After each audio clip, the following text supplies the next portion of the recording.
Hello, this is your host, Todd Lewis, of the Praise of Fly podcast. Don't forget to like, share, and subscribe. Hit the notification bell. Don't forget to follow me on Twitter, Telegram, and Facebook. You can support me on Subscribestar, buy me a coffee and locals. And also, do not forget to check out my Substack. So I am again joined by Logos. This is episode 3 of a formal exposition of my Old Glory Club speech. And it's, do conservatives understand technology the same way? All right, Logos. So why don't you begin with your first line of questioning? Sure. So we've already gone over the economy, and before that, we went over the cultural war. And so we're kind of building from the abstract to the more concrete here as we move through the topics. Now, near the end of the last one, we touched a little bit on the technology question, especially your analogy with orcs and Mordor and elves, because it was important to talk about how we're building and centralizing the economy around communities.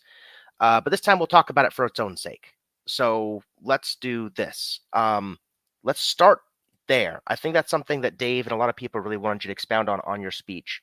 Was this elf Mordor distinction between magics and how it relates to technology? And so let's start there with a theoretical framework, and then we'll build from that. All right. So the first thing I'll say is he doesn't actually necessarily call it Mordor or elf magic, but he has in his letters, he describes the distinction between these two forms. And it's even mentioned in the Lord of the Rings. But for the sake of just easy delivery, that's what I choose. So the elf magic is the idea that you've cultivated inner capacities and potencies and then use them to build up other sentient or other conscious creatures' wills. Because it's about where the power comes from and then how the power is directed at other wills. Whereas Mordor, Sauron uses power external to himself, embodied in the ring, and then dominates other wills. So he conglomerates power into his own hands through the ring, through other forces, his armies, his so on and so on, and then uses them to crush other wills.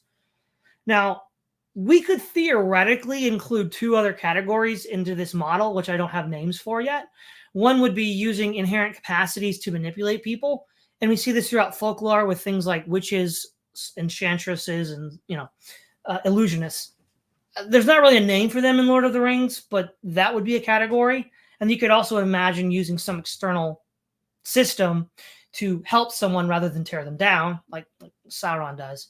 But I guess the question then becomes, does some sort of complicated, especially technical system, just inevitably have this temptation to power such that it might be a plausible candidate for a thought category, but not a real actual category? Okay, well, the other 2 we can leave to the side for the moment. We'll return to elf magic and Mordor magic. This is just for the sake of completeness. Elf magic. Now, how do we make this grounded? How is this something that's more understandable and practical? So we've talked about developing inner capacities. What I mean by that is this is something that you've absorbed into yourself such that you can't lose it, unless, of course, your body is damaged somehow. So the examples I would give would be like the ability to sing, physical strength and endurance from exercise, reasoning powers, ability to play an instrument, being able to paint, being able to swim, et cetera, et cetera. Some of these things might need tools like an instrument or, say, for example, a paintbrush and a board. But the idea is this is the power that you have, right? It isn't going to be taken away from you. Whereas if you have a gun and then you use that gun to shoot people and it's taken away from you, you've lost the capacity, you've lost the potency. It's not inherent to you and it's not coming back. Now, maybe you have the ability to use other guns and that inherent capacity is still there, but it's not quite the same thing. So this is what makes elf magic. It's something that you have within you that you can just do. And you might need tools to do it, you might not. But regardless, unless you're very badly injured, you will always have these abilities. Mordor magic is something that is external to you, though not all external tools are Mordor magic.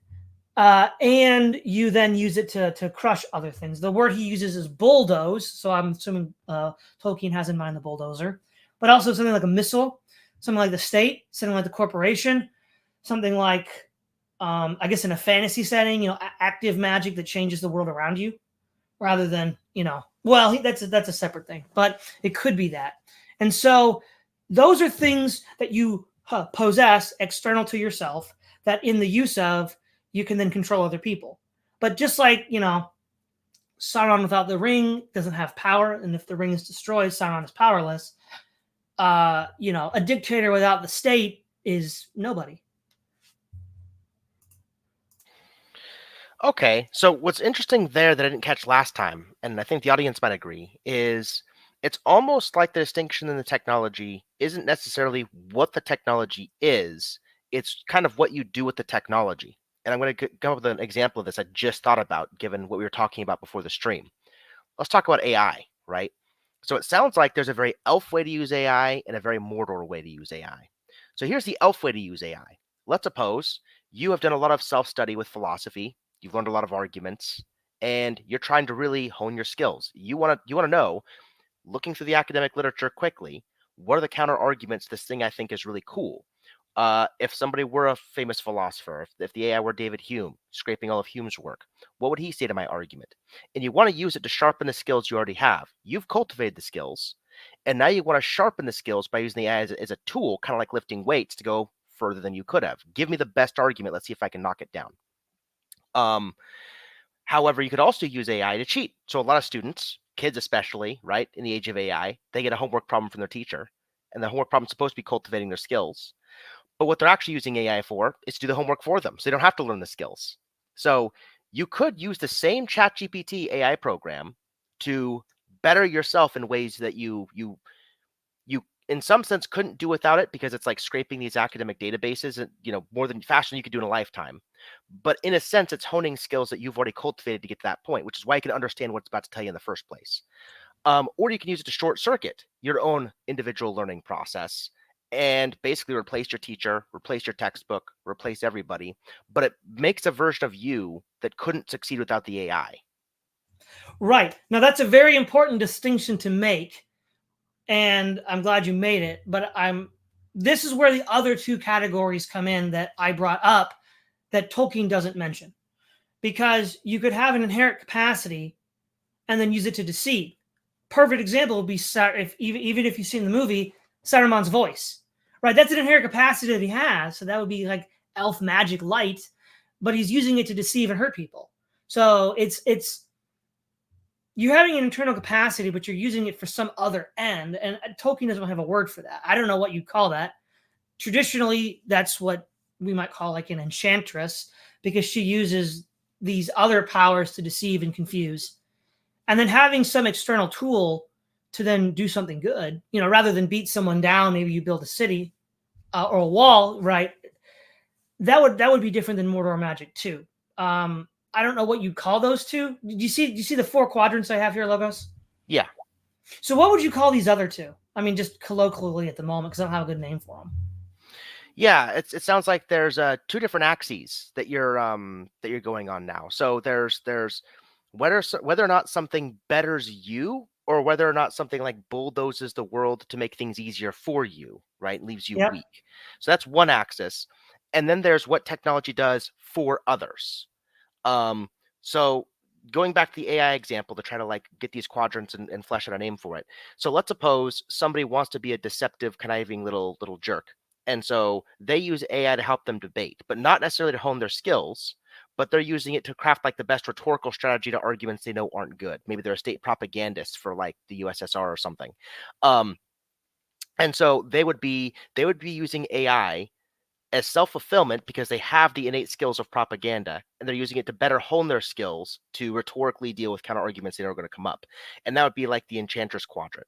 What would be a good name for that? I'm just gonna call it Enchantress for now. I don't have a better Yeah, term.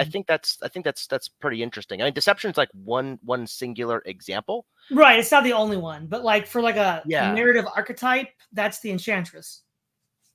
Yeah, because the goal, it's kind of like a weird hybrid, right? Because you want to deceive or you want to use people as ends in themselves in some sense because you're trying to crush the world. So there's okay, let's put it this way. There's 2 ways technology can make the world easier for you rather than making you better to tackle the world. One is you can make like the physical constraints of the world easier, which is what things like automation do. Another way you could do it is you can make people more malleable so they'll do what they want, what you want, and people will become your quasi-automated tool because you've kind of deceived them or something. So you can make the world easier through other people or through physical constraints. but that still seems to be the point. So it's like you're learning ways to better yourself to make the world easier for you. It seems to be like the most abstract form of this quadrant. I've got it, Logos. I've got it. Yeah. This is going to be the most simplified abstract expression of this. We have 2 basic points. Where's your power coming from? Internal or external? That's right. Okay. Second one is, what is the intended use of that power? To help others or to bend them to your will? Now, with those 2 categories, we have 4 options. Yep. We have internal positive, internal to help, internal to control. And then we have external to help, external to control. Those are the 4 types. 2 of which Tolkien explicitly discusses. The other 2, he doesn't. I inferred as logical necessity filling it out. Yeah.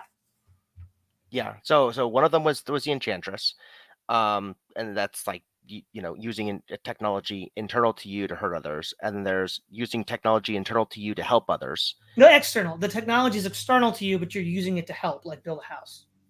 Oh yeah, I'm sorry, I was going on the quadrant. So internal hurt, internal help, external hurt, external help. So internal help would be elf magic. That'd be elf magic. Yep. And so now you've got external hurt. That's Mordor magic, and then you've got external help. Yes. Yeah, I'm trying to think of a good name for that one. I mean, we could just call that one the Builder in lieu of a better name. Yeah.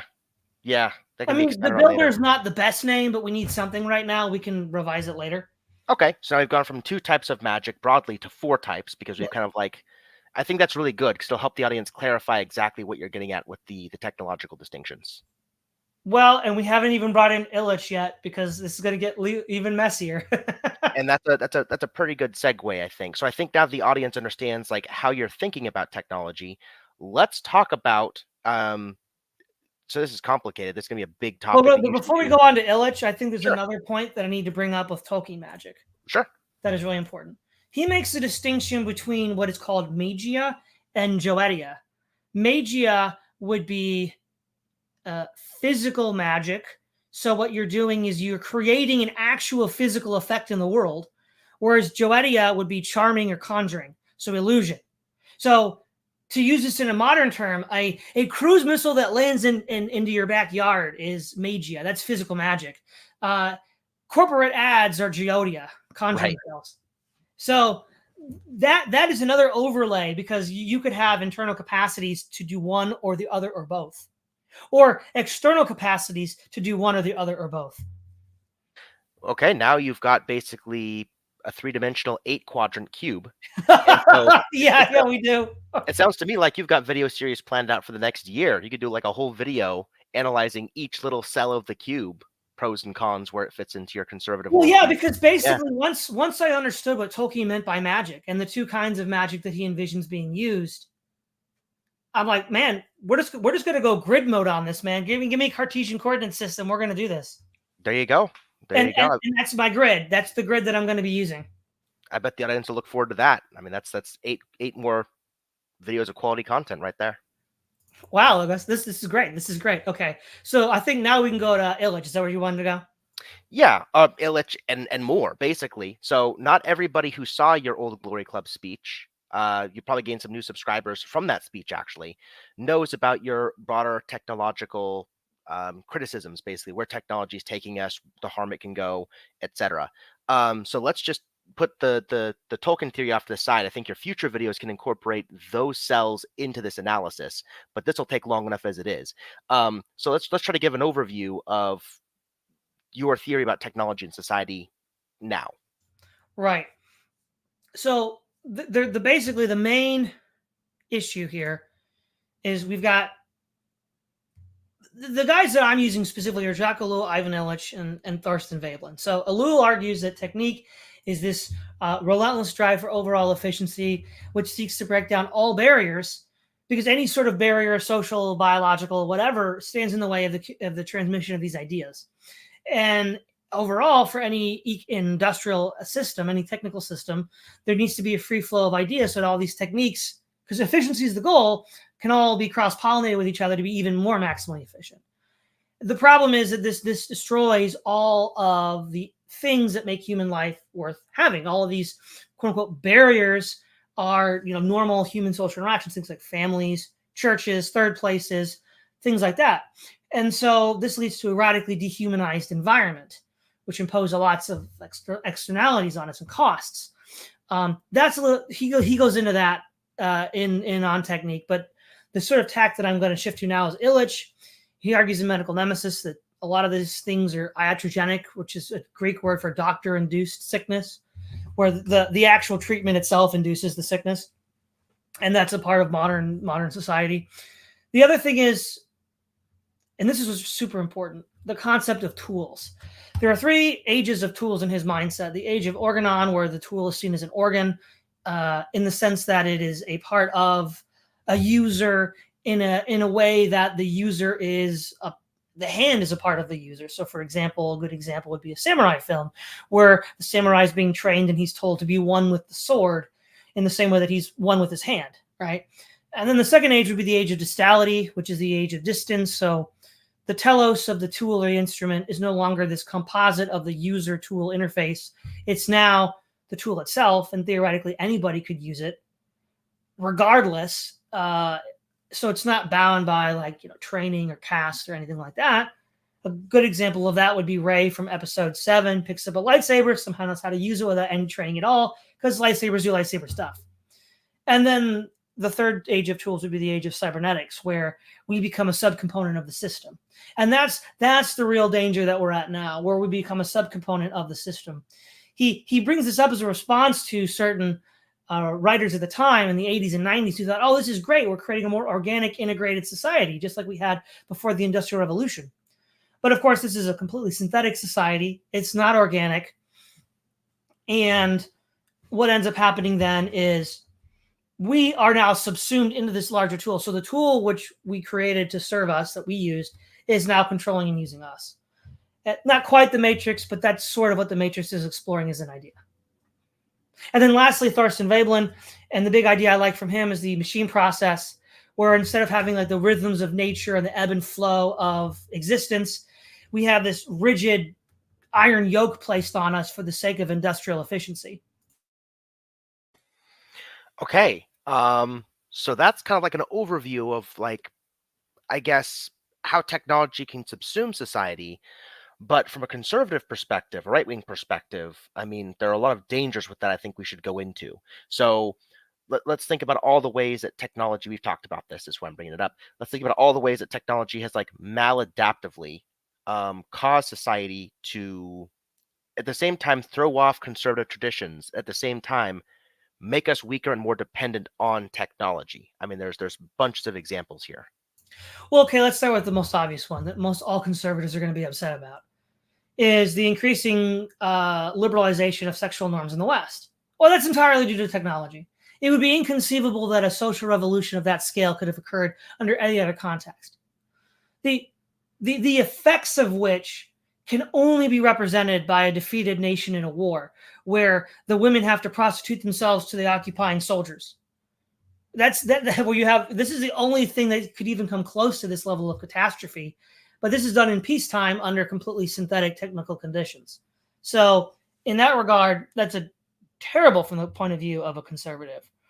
The other thing is there was the famous Roman Cato, I think it was Cato the Elder, said that he criticized moving to cities because he says that the cities separate you from the land and that you have to be connected with the land because it's real. It represents this real thing.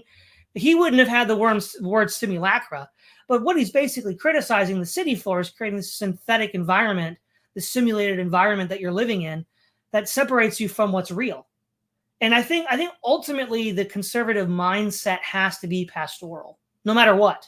Now, you might be a conservative living in a city out of necessity, fine, but your mindset still has to be pastoral. Yeah. So another way we could look at this too is you've talked about this a lot with me, and I think it's a really good way of putting the problem for people who haven't thought about it, is the conservative argument for certain types of behaviors not being good is that they have externalities that are foisted on society. So too much sexual promiscuity, for example, can result in STDs. And so that's if you were a less technologically advanced society, this behavior would hurt you. And we live in a society where, let's say, there are STDs that are either curable or even treatable, right? They're not curable, but you can decreases symptoms to make you a full functioning member of society, and so on. And so a lot of things technology does that you've told me is it kind of reduces the externalities. And so people can freeload the system. They can do more and more and more maladaptive behaviors, and technology is going to keep capturing them. But if technology weakens even a little bit, the bulk of those behaviors would be enough to like crush society. Let's go into that. Bingo. Yes. Right. So this is why I made the example to a conquered nation where the women prostitute themselves out to the occupying forces. What is the result of that? Legions of orphans of illegitimate children. Well, we have that now, but that didn't happen because America was conquered by and occupied by an enemy army. It literally created the consequences of a nation that was completely destroyed in a war. So, in one sense, the nation has already collapsed. The real issue is it's all being you know what it's like. The country right now is like a volatile chemical compound that is broken down and is only being contained by the containment barrier, which in my mind is the technological society. So as long as that containment barrier holds, this volatile compound that's just sloshing around can still quote unquote exist, but it only exists in this radically attenuated sense. Yeah, it's true.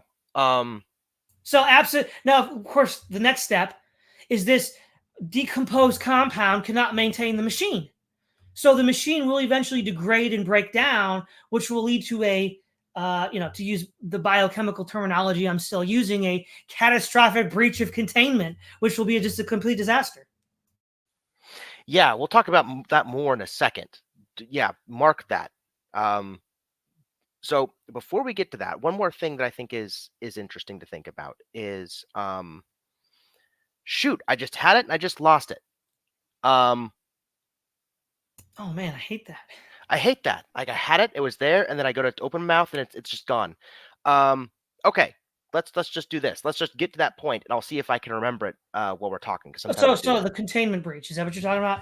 Yeah. So let's talk about technology and the transition. So in one sense, oh no, I remembered it. Good. Okay. So one thing I talked about in the Dave McManus discussion, I wrote that that essay on your Substack about that, and I think this example is like really, really relevant here as far as like technology doing some good, but also allowing externality behaviors. I used firearms for an example, right? So there's a famous phrase, God made man, cult made them equal. I think most people know that one by now. It's pretty popular.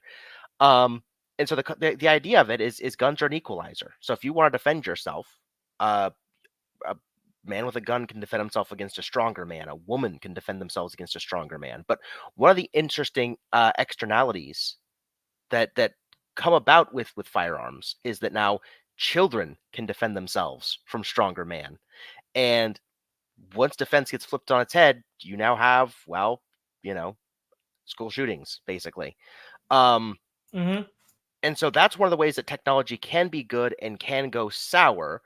And so this is really interesting. So a lot of technology, I'd argue, starts with a good use, medical technology, trying to treat a patient. Like let's take the Hippocratic Oath, for example, right? A patient comes to you with, say they got, assaulted and they have an STD as a result of that assault or something. And you as a doctor are trying to treat them. You're doing good by the patient. You're doing the best you can, Hippocratic Oath. But what happens is the pharmaceutical company can mass produce that treatment. And suddenly it becomes kind of like an externality catcher for a more widespread and risky behavior. So what do you see the relationship? I think it's a good segue. So what do you think is the relationship between the good uses of technology and their externality producing results of technology? Yeah, right. So I mean, this is what you said is basically what Gandalf said about the ring, right? He says, I would want to use it for good. Remember that scene from the movie? He tells Frodo, but then it would within me generate this desire to then dominate others. And so partly what you're describing is that effect that Tolkien is criticizing in a more broader sense with technology. Now, when it comes to the externalities, there's a few ways we can talk about this. The first way is the competency crisis. The right is absolutely correct to be criticizing the fact that we don't have enough quality trained engineers and technicians to maintain this. And that's partly due to the downstream effects of the, human chemicals in the containment vessel all decomposing due to all of these social externalities that a conservative would have pointed out a long time ago. But since that's been going on since the boomers, since 45, we don't have enough trained technicians to replace them, so that, we're at the risk of a catastrophic breach of containment because nobody's going to be able to maintain the machine. It literally cannibalized its own population so that it couldn't actually repair itself.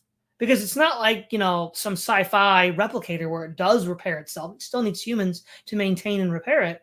So that's one aspect. The other aspect is so when I say technology, I don't mean tool. Not all tools are technology. So for example, if you put a hammer, you use a hammer, you build a shed, you put it back in the drawer, the hammer's inert. It has no influence or impact on you besides you using it. The international telecommunication system is not inert. Even if you don't use it, you're affected by the waves. Think of like the discussion about 5G. So there's a certain sense in which once you get to technological society, a la Ellul, or cybernetic society, which is a little bit more of a complex version, a la Illich, you then have quasi-autonomous instruments that exert all these externalities on you all the time in a way that like a tool or a violin, a hammer, a violin, or a spear wouldn't. And so those categories of what we might call organon tools have very little negative externality, and they're quite helpful and necessary for human life. Distality is more of a change in thinking, not in tools. The change in tools begins in the Industrial Revolution, which is the culmination of this. And then that leads to technique and cybernetics, which becomes, Mordor level. Does that help? Yeah, I think that perfectly segues into the next big question in our talk. As you've pointed out, the system is collapsing. And we talked about the ways it's going to collapse basically under various dimensions now. This is just one more. So to review for the audience, right? It's going to collapse due to culture war issues. The culture war is a frozen counter-gang conflict, but it's kind of ratcheting up as people are getting more and more frustrated that their side isn't winning. There might be big things gearing up between Trump and the state. There might be all kinds of nasty things brewing there that could bring this thing down. We're definitely house divided. Economically speaking, we have AI, immigration, all sorts of other things risking jobs and stability. We're seeing people leave the college and try to, navigate labyrinthine conditions where people want absurd entry-level requirements. We're talking 4 rounds of interviews. We're talking a whole bunch of stuff, which compounds on the student loan crisis that people take to get these jobs, along with like rapidly increasing rent in cities. So we're seeing massively de-community-centered economic maladies, basically, that are compounding on each other, that are really, putting the system at risk. And we talked about that a little bit last time. And now we're talking about the technological aspect of it, the fact that so much of our technology is going to rely on infrastructure that people aren't going to want to maintain because it's not quote unquote sexy, right? You want programmers that can make big database things and video games and stuff like that. But a lot of stuff, you'd be surprised how much a lot of our technological infrastructure is actually maintained by free work done by people on GitHub and other stuff that makes the stuff work. And they're sometimes unappreciated. Sometimes, they burn out and quit, and it's a struggle to replace them. And think about that like on a massive scale. And the more complex the system gets, the harder it is to maintain. And so there's this technological dimension to the system collapsing too. So I wanted to make it apparent for the audience, like all the dimensions, all the ways in which these pressures are mounting on the system, as another tally in our reasoning, basically, that we're on borrowed time. Basically, I think that's one thing that we've always wanted to convey, is we are on borrowed time. Right. And so the idea that, these completely deracinated human goop what you call American population, hasn't had a containment breach yet, is precisely because the containment vessel still works. But it's not that, turning reality on its head and LARPing as, gay space luxury communist works. It's that you don't have to pay for it not working yet. But as soon as everything breaks down, there's a catastrophic containment breach. And then all of these idiotic illusions will just disappear in one giant scream of Lovecraftian madness. That's probably what's going to happen. But Yeah. So contextualizing for the audience how dire the situation is, we're going to be transitioning. And so the rest of our talk can be talking about the transition. So once the system starts breaking down in earnest, you start seeing cities collapsing and all sorts of things happening. What should, because now I'm going to get practical because I like to do that. What should conservatives' relationship to technology be? What should they be trying to cut out? What should they be trying to use? How should they be reorienting their view of technology during this transition? Right. So there's a couple ways to deal with this. I'm just going to keep it real simple. There are two tiers we have to work with here. Let's move my camera here. Okay. The top tier is where we want to actually go. That is shift as much as possible all of your tool use into the use of what would be called tools of organon. And again, that would be things like hammers, violins. We don't hunt with spears anymore, but you know what I mean. Things like that, which don't have this mortar or ratchet effect. Now, obviously, we don't live in a society in which you could, so like, for example, in James Howard Kunstler's World Made by Hand, a post-collapse story told 200 years after the collapse. People are basically living like it's like 1800, but with some leftovers from the old world. That's the sort of like expectation. We're going to have that level of technology left over, so get ready to use it. But we're not there yet. So, we'll have that learning curve we can work on while we're still here. Now, while we're still here, we still have to use things like cars, computers, so on and so on and so on, because we have to. It's necessity, right? And in that case, I would argue you still have to use them, but use them no more than you have to. And in fact, in a well-ordered society that I'm envisioning, certain people wouldn't be using them because they wouldn't be competent to handle them. That would be someone else within the community's job. So that person might just be the chauffeur and drives everyone around. Okay. To put a more finer point on that one, it sounds like there's going to be a real trade-off here between aesthetically, morally, etc., where we're trying to get to, but what we need from the system in the meantime. So in both the culture war and the economic discussion, we talked about what'll be needed to build these parallel communities. We're going to need investment. We're going to need to build new houses and things that'll be kind of like your Asimov parallel societies to kind of hide away from the falling empire during the time frame. So you need money, you need stuff, and we're a burning out society in that we're getting more and more efficient, more and more technologically involved. And that's how you're going to be making a lot more of your money. And so, paradoxically speaking, it looks like you're going to have to interface with technology to a good degree to get the money you're going to need quickly. You could probably do it long term. Like if we were the Amish doing this for decades, it wouldn't be an issue. But if you need money in, say, 10, 15 years, you're going to have to play catch up and really like burn it and hustle. So how do you navigate the paradox between like getting what we need from the system now to cultivate these societies versus our intent to ultimately wean ourselves off technological use? Right. So the first thing is going back to the example of first the 4 and now the 8 quadrant, cube. 4 quadrant square to an 8 quadrant cube. I mentioned that there was someone that could use tools that were external to themselves that had power, but were using them for constructive ends. We call this category the builder, for lack of a better term. He will be very important in the coming years because we still live in this world of super technology, and we still need people like that to get things done.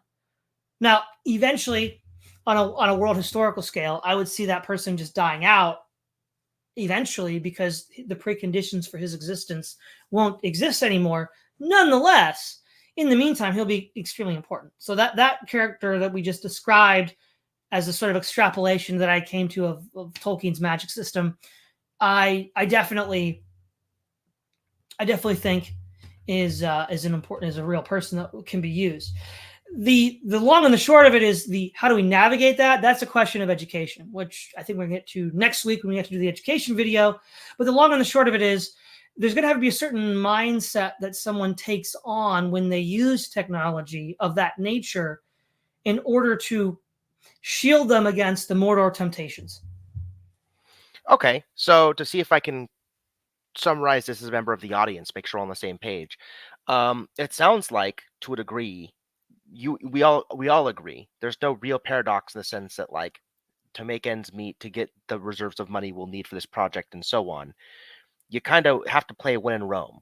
But the most important thing for you is the personal, right? So even if you work for like a Wall Street firm, or you're data science, or you're, some programmer field, but you're making pretty good money that you can put away for this project, the important thing is the individual psychology and how you see that relationship with technology. So let me see if I can summarize the bullet points that you'd want people to understand. Number one, the relationship is fleeting. It's giving you power now, but you can't look at it as a source of your power because it won't last forever. Two, um, you can't look at it as a way to control other people or make yourself better than other people. A, because it's fleeting, but B, because it degrades you as a person. Um, Three, let me see. I think I got something. I'm trying to figure out how to articulate it here.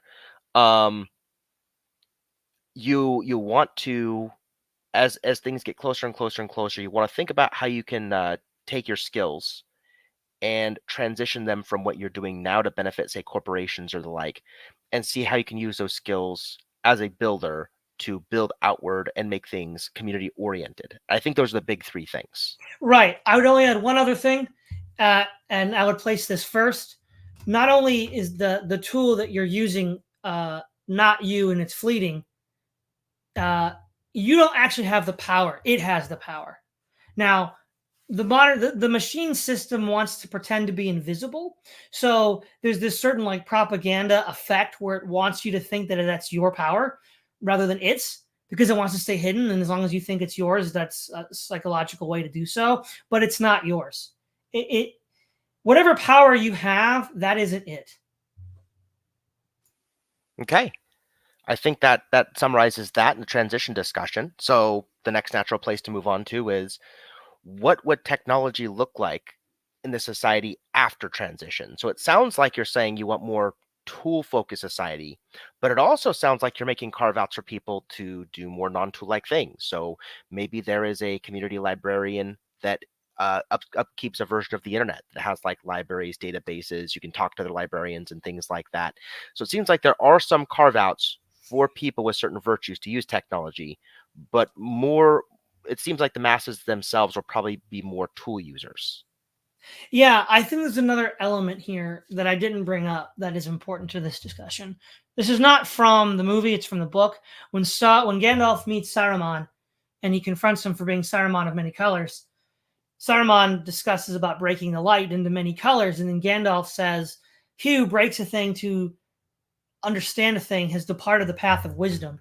So there's a way of acquiring knowledge through observation and relationship with that thing, and there's a way of acquiring knowledge by destroying and breaking it. And so one could envision a kind of scientific inquiry progressing into the future that isn't rooted in this breaking and destroying, which a lot of it is. I mean, think of like when you dissolve something in an agent, you're breaking it down, right? You're dissolving it into its constituent parts, which from the Tolkien magic schema that I'm using is bad. You don't want to do that because that's Mordor magic. Right. So from the community perspective, getting back to like social organization, um, what types of people? How do we determine like which types of people are qualified to use which kinds of technology? Well, that would be a twofold category. One would be practical aptitude. That would be one. Now, it wouldn't be the first, but it would be the most obvious one to start with in a sort of philosophical sense. Because we're okay, but out of all the set of people that could use a given technology, say the internet, there's going to be a much smaller set that can use it responsibly, and that's going to be the result of education, moral instruction, and spiritual growth. Again, that's going to be more for our education video. Okay. But it sounds to me like I've got the right idea when I summarize this, just to make sure we're on the same page. Yeah, so it sounds like who's going to use what technology is going to be kind of a question of aptitude, but also virtue. So a lot of people now can use the internet. But when you're thinking of the internet in the future, you want to think about a priestly class, roughly speaking, that would use it for its ends of study and basic communication with other academics and things like that, and aren't going to waste their time watching cat videos or, more shady things the internet's usually known for. Um, and similarly with cars, you want people aware that cars help people get places, and so they're very functionally minded as far as transporting people from A to B. You don't want people that are going to waste fuel, waste resources, just decide to go on long drives because they can. Things like that. They'll be aware of like the ecosystem between what powers cars and how people get places. Is that right? It seems like the relationship, people have to be aware of the relationship between technology, how it can corrupt us, and like what resources we borrow from the world to use it. Yeah, I mean, if we telescope my theory out far enough, cars and the internet just won't be possible anymore. But that'll be long beyond our lifetime. So within our lifetime, yes, that's a very relevant, pertinent question, and that's exactly how I'd phrase it. Okay, cool. Yeah, so it sounds like we're even breaking up into 3 time frames now. So before, up till now, we've talked about kind of transition and post-transition for culture war, for the economy, etc. But it sounds like you've got like transition where society breaks down. I want to say immediate post-transition where you still have social artifacts like cars, maybe enough electricity to run the internet for a while, things like that. And then you're going to have like long after mission or whatever, where society is like, no more, the artifacts are all gone and you're kind of stuck in the new thing. Yeah. That's a really relevant thing for the audience to keep in mind. That's a new kind of thing we've added to the discussion. So it sounds like we've got the idea transition and post-transition, like immediate post-transition. And the long-term one kind of solves itself. There won't be a question of, who does what with technology, because it'll kind of solve itself. Okay, so getting to the last part of the discussion, now we've got the what if everybody else uses it question for technology. Now, yes. your view is like, long post-transition, there won't be anybody else to use technology that's not you. So that's not even a long-term issue. So the only practical discussion here is really like in a short and medium term as we're, navigating this thing, how do we use technology in a way that will result in us being conquered and subjugated by our enemies while we kind of make it through this? Right. Well, there's 2 parts you can like look at here, right? One is criticize the assumption that quote unquote our opponents have the upper hand in some non-trivial way, and then also how we can then manage this delicate balance. Given a lot of the videos I've done over the last year and a half, I think our enemies dealing with the psychological Black Death, a la what if alt Hest, which is the due to result of living in the modern day mouse utopia of technological society, plus chronic diseases, which is based on iatrogenesis, a la Ivan Illich, plus the eroid concerns, plus World War III. I mean, these people are going to have their plate pretty dang full. I don't think they're going to be able to do a whole lot at this point. It's like Atlas holding up the world. He can't really do, he has to switch places with Hercules because he can't do anything while he's holding up the world. That's them. To us, that's a lot of stuff going boom all around us, right? The stuff going boom may not be trying to hit us intentionally, because I argue they're going to be too busy, but it still might hit you. And that's where you have to find. So let's use North America as an example. If we envision a heat map where bright red is we're going to have most likely lots of violence, New York City, and then low blue being where there's no violence at all, somewhere out west, you're going to want to try to find places that are likely to not be very violent in the future. Now, of course, there's always, black swan events and edge cases that might throw a monkey wrench into that plan. Fair enough. But, we can't plan for the black swan event. We can plan for these other things. All right. So trying to summarize that to bullet points again, it seems like so a lot of this question is phrased in the context of like, imagine we're traveling back in time to like World War I and World War II, and like we're Poland voluntarily riding out to battle on horseback against German tanks or something. And what you're saying here, this whole model we're talking about is based on like that not being the case. Technology is in decline and its externalities are catching up with it. So you're not going to be riding into World War I against, tanks and you're on horses. That's just not going to happen. To the degree that your opponents use technology, their problems have caught up with them. So that whole way of looking at things just isn't correct. The second thing that you've pointed out here, I think, is really important, is where technology manifests most, the Silicon Valley, New York City, things like that. That's where the heat is going to be biggest when things start to go boom anyway.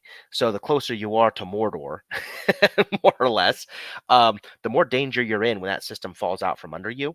And so once you start moving to more rural, centralized North American communities, etc., they'll probably have less cable internet. They'll probably have less technology. So, like, just as a matter of your own safety, giving up technology in these intended ways can actually help keep you safer rather than being more in danger. You're not really disarming. You're getting away from armed explosives about to blow up. Mhm. Those are the two big ones, I think, for that. I think I got both of those. No, you did. You did because what I want to argue in a more broad, abstract sense is we have this thing called the law of diminishing returns, where eventually you get to a point where the more investment you put into something, you get less and less out of it. So in World War I, World War II, technology was like lightning in a bottle. The genie just came out and was giving you all these wonderful wishes. But now we're like post collapse of the Soviet Union, post the war on terror, and all the externalities of technology are becoming readily apparent. To a degree, I mean, I've to some extent always been skeptical of technology going back 25 years. But there are people today talking about the external costs of technology that I, either because of their class position or even their profession, that I would never have thought would have said that in the past, right? Because they just weren't the kind of people but it's so bad now. And the problem is you might be the operator of a B-2 stealth bomber and can do a lot of damage, right? But if your political system lacks the will to use it because you're literally fighting your own inner demons 24/7, you're never going to get off the launch pad. Fair enough. And this basically concludes the questions I had planned. So I guess I'll just make a closing statement. I think this is pretty enlightening for people. I've talked to you about this for a long time, these topics, and it's been fun kind of teasing things out for the audience. Hopefully you've enjoyed being on the receiving end of interviews. Usually you interview other people, so that's probably a lot of fun. Do you have any closing thoughts? I would just say that your idea for breaking this down into 5 interviews has been a really good idea, because it has clarified a lot of my thoughts. The more I talk about my position vis-a-vis what other people might have as expectations or points of clarification, has in turn brought points of clarification to me. So thanks. Okay, I think that about covers it. All right. This is Todd Lewis, the Praise of Fly podcast, signing off.